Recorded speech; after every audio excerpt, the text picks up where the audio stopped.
Welcome and thanks for joining us for a discussion and review of resources related to bringing ArcGIS to your remote workers, a very timely subject given where we're all at today and various degrees of lockdown and remote working.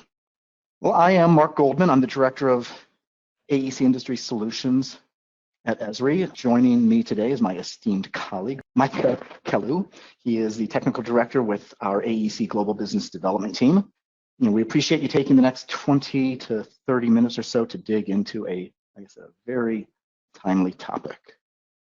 It's truly unprecedented times, by every measure. It really hit me the other day at rush hour on an empty highway as I was picking up my son to spend the lockdown at home. There's hardly a person on the globe that is unaffected by the pandemic right now. Every person, every business of every type has been upset to some degree. And of course, AEC businesses certainly are changed temporarily for some, perhaps permanently changed for others. And suddenly your business is forced to make transitions to full-time, complete remote work. Architects, engineers, consultants, they're continuing to move forward. Team members, though, they're located at their home. They're located at job sites. They're now tasked with getting their work done in new ways that were, perhaps kind of fringe cases, and now it's the new normal. We recognize this can be a great challenge, especially if you don't have the tools or the infrastructure in place to make remote work easy for an entire team. You've got options with the approaches, the methods that you want to use to deliver GIS capabilities to these teams that are working remotely, and to support organizations as this transition is essentially being thrust upon us. Before I hand it over to you, Micah, to run through all the resources, I want to highlight the website where the resources have been collected, the site that Micah is going to be navigating through. It's one that we built using a solution by Esri called Story Maps. It's a living site. It's easily created and edited by an individual. In our case, we actually kind of teamed up on it. It's live. You can see the URL there. As Mark said, what we're going to do is we're going to kind of walk through the resources that we pulled together to kind of help you.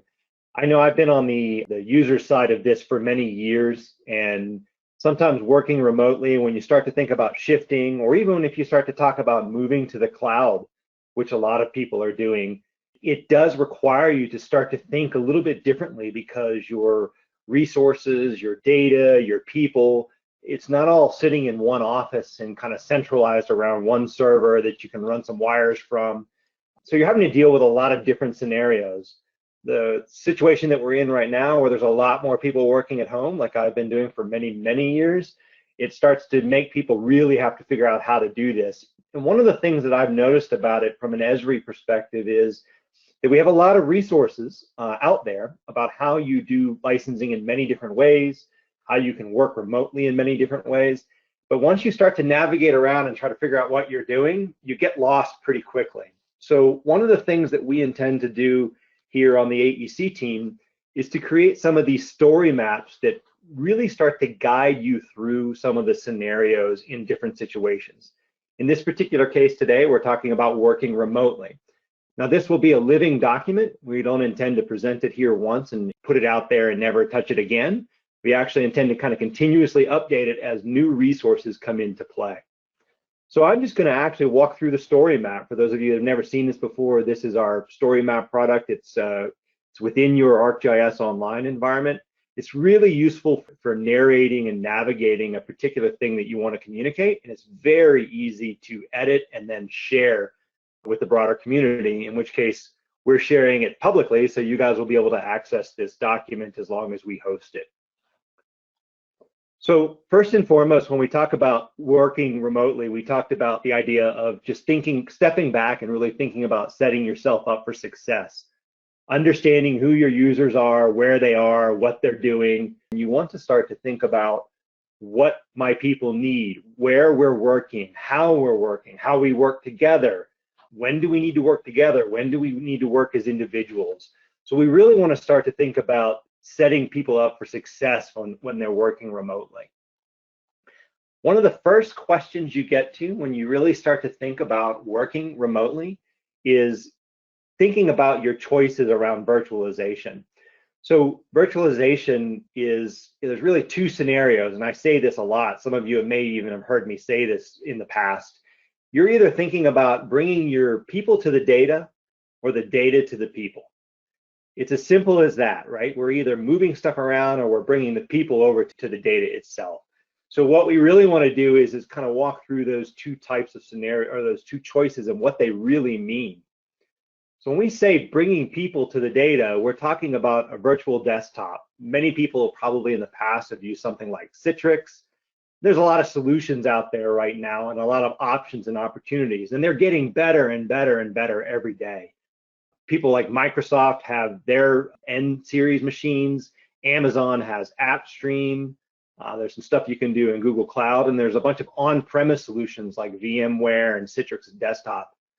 The solution you're looking at here that they're spinning around very quickly and making everyone nice and motion sick, it's demonstrating this idea that they're running Pro using Frame in a web browser. So this is really amazing because this is a significant 3D scene with a lot of detail and texture to it, and it definitely requires the GPU that ArcGIS Pro needs.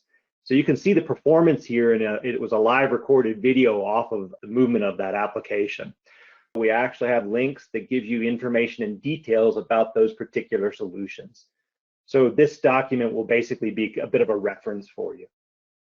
So kind of getting back to moving people to the data, the real big benefit here is performance. You're going to see a significant increase in performance because you're moving your users and their processing and their capability to the environment where the data resides itself. And that's critical, whether you're on-premise or in the cloud. If you move your users to the data and get closer to it, and you aren't pulling it over a wide area network, or you're not pulling it over your internet connection, you're going to see a significant improvement in that process. So it's really about virtualizing those users. So what I have on my machine and what I have in my local desktop or my laptop doesn't matter as much. What really matters is what's configured in that virtual environment. GPU capable, high-end processor, RAM, decent video capability through the GPU. All of these things will go towards helping that user. It also means that I don't have to have a bunch of expensive high-end desktops or laptops in a remote setting. So that's one of those things that really does help control and understand your cost as you're moving forward. So we've got some additional resources here just to kind of dive deeper into this around virtualization. There's a couple blog articles, and this is what I intended to do with this, was to start to bring some of these things together that are scattered all over the place and bring them together for you guys so that you can access and do a little research on your own. So the second scenario is bringing data to the people, and this is one that's probably a lot more familiar to most of you on the webinar today. Bringing data to the people is just as it sounds. It's in some way, shape, or form bringing down the data to my local laptop or my local desktop, being able to work on that machine, and then bring the data back up or have it stream back up to a central location. This is the most common one because we see a lot of people that are used to doing this because it's the easiest thing for them to do, and it's the thing they have the most control over. There are a lot of things that can help you do this more effectively, things like enterprise geodatabases with versioning. There's the ability to do offline and online version and checkouts with that data. There's also some kind of really innovative stuff going on now. If any of you have played with this, it's feature services and geodata services coming from your ArcGIS Online or ArcGIS Enterprise environments. That will allow you to, instead of streaming the big data connection to a big database or a file server back on your on-premise solution or in your cloud, you're actually pulling a web stream of that data. So ArcGIS Server in the background is doing the heavy lifting for you, and you can serve that data out as individual pieces. So like maybe you have a pipeline layer, or you have some parcel information that you want to stream out. You could totally do that from your enterprise environments, and that would also reduce the amount of copying back and forth. So we do have some information about disconnected editing and distributed data. These are really good, useful resources to take a look at. It gets a little bit deeper into what it actually means, and also talks about how you create feature services and access them live via the web. Also, there's an option with ArcGIS Pro to do offline editing that it's worth taking a look at as well, and that we have a link in here. Moving on, when we talk about licensing, so now that we've decided whether we're moving the people to the data or the data to the people, or some combination thereof, we start to talk about what does our licensing look like for ArcGIS desktop products. And we have two patterns that we're going to talk about. The first is the traditional licensing pattern. It's one that probably most people on this call are pretty familiar with. The first is single use. You have the capability through your license, My Esri license management portal, to authorize single-use licenses if you have them available. Some people we have seen have been moving some of their licenses into single-use. Some people had some available that they were taking advantage of. But single-use is pretty simple. It's you get an authorization file. That authorization file is shared with either the Pro or the ArcMap or ArcGIS desktop user, and then they can authorize their license to be run on their local laptop.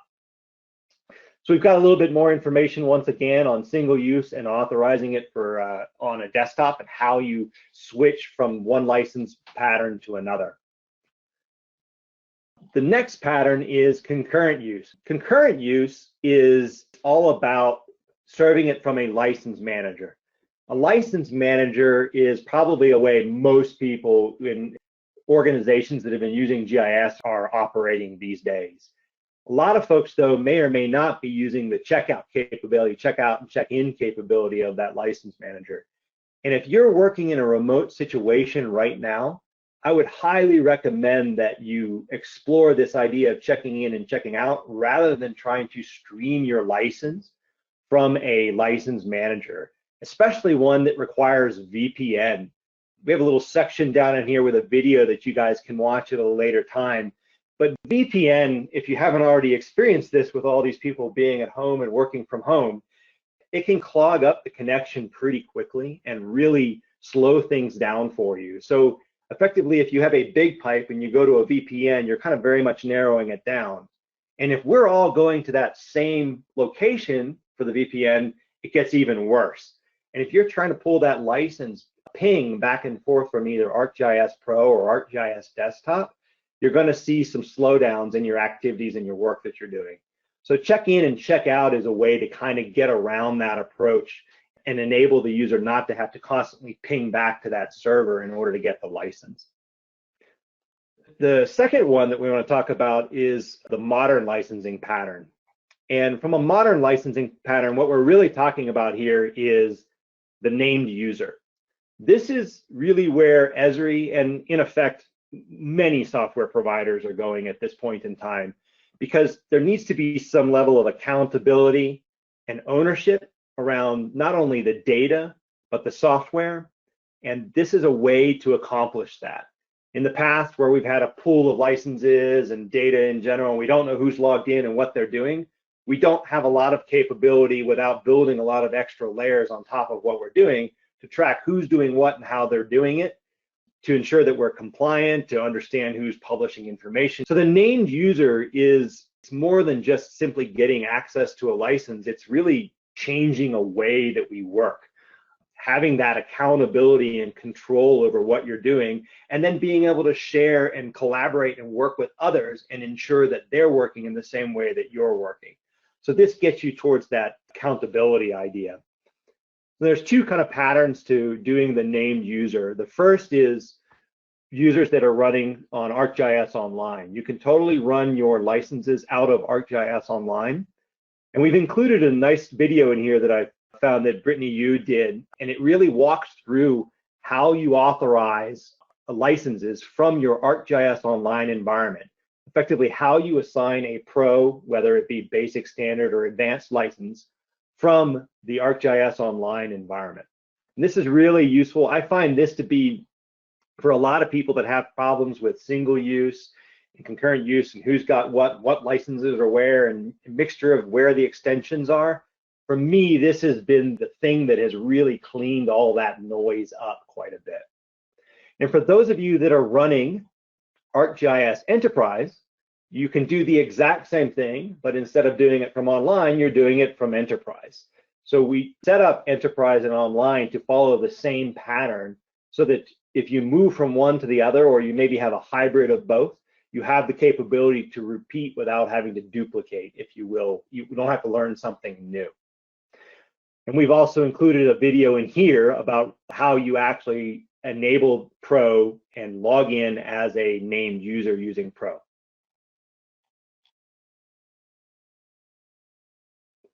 So I wanted to step back a little bit. You've seen a couple of the licenses and kind of how we're doing it. We talked about moving data and people around. I alluded to this earlier. For those of you that are starting to work in Pro and you're starting to think about virtualization, or maybe you're already doing virtualization. I know at one point I was using one of the Citrix, I think XenApps maybe it was what we were using at the time. And then we started seeing more heavy use of Pro. Well, XenApps doesn't work so great with Pro because it's not GPU enabled. So we had to talk about the desktop, and we actually started using some of the Frame products and a couple other tools that are out there with Amazon. So we had a mixture of things that we were using based on scenario. But above all else, Pro, when you really want to do something that is 3D or heavy on the processing side, you really need to think about having a GPU capability. Now, you don't need to have that GPU capability for everybody in your organization. If I'm just doing some editing of, let's say, sanitary sewer lines and manholes, I really don't need the GPU capability. So when you're considering setting up virtualization of any kind, consider setting up a couple flavors of it so that you can keep your expenses and your costs under control. If you have users log in that don't need virtualization and they can log into one and fire up Pro from one angle without the GPU, you're going to save a lot of money on your compute process and your compute power, especially if you're in the cloud. So this is something we talk about pretty extensively, and there's a really good blog article that kind of gets into this that we link to. There's also another article here that I wanted to make reference to, that when you start to think about virtualizing, not just virtualizing ArcGIS, whether that be Pro or whether that be ArcMap, you also have to think about, if you're moving the user and you are virtualizing, you need to virtualize more than the application that they're using for GIS. You need to virtualize things like Word and Excel and the tools that they need in that environment to work. So where I leave you guys is in getting help. There are a lot of resources that we have available, and I tried to pull quite a few of them together in this document. First and foremost, we have our partners. We have a lot of partners that are very experienced in virtualizing, working in the cloud, working with these tools, and even doing hosted services. So we put a link to quite a few of the ones that we know that work in this space and have a lot of experience in this space. We also put some of the Esri resources like the Esri blog, the GeoNet community. It's a great place to get questions and answers, especially with us all being remote right now. And then if you really get into it and you get deep and you need some help, our Esri professional services would be glad to step in and help you out. So where I want to leave you at the very end is, we're trying to use things like StoryMap to tell the story and to interact, which is our product. So we're demonstrating to you guys how these products can be used in different ways. But this is our team right now. We thought we'd have a little bit of fun. We're all sitting at home in different shades and forms and animals and cats and kids and backgrounds and fun stuff. But right now we're all in this together. So if you guys need help, feel free to reach out to us. We'd be glad to help you to move to a more virtualized approach. Great, Micah. That was chock full of info, man. We have another webinar coming up similar to this next Friday, same bat time, 10 a.m. Pacific time, and that's going to be on the topic of extending GIS to the field, recognizing that work is occurring. We have tools to help field work be more productive, remove some of your paper processes, which may simply be impossible right now with the pandemic situation. If you do have any questions, please contact your account manager. They have got access to all these information, all these sources, all these resources, and more. If you aren't a customer or you don't have their contact info, we do have an email address that pings a few of us, aecinfo@esri.com. A few questions came in.